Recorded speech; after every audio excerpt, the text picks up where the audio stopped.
শ্রী রাধা, শ্রী রাধা, শ্রী রাধা।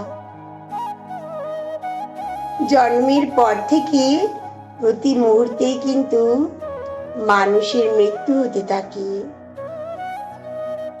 এভাবেই মৃত্যু প্রতি মুহূর্তে প্রতিটি প্রাণীকেই গ্রাস করে চলছে,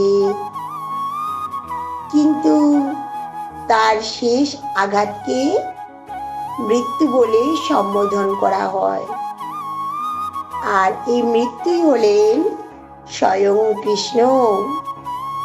প্রতিটি প্রাণীকে 6টি মুখ্য পরিবর্তনের মধ্য দিয়ে যেতে হয়। তাদের জন্ম হয়, তাদের বৃদ্ধি হয়, কিছু কালের জন্য তারা স্থায়ী হয়, তাদের প্রজনন হয়, তাদের হ্রাস হয়, অবশেষে তাদের আবার বিনাশও হয়।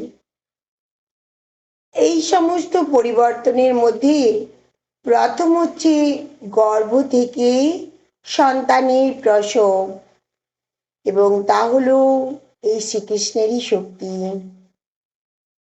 এই উদ্ভবই হলো ভবিষ্যতের সমস্ত কার্যকলাপের আদি উৎস। রাধে রাধে, রাধে রাধে।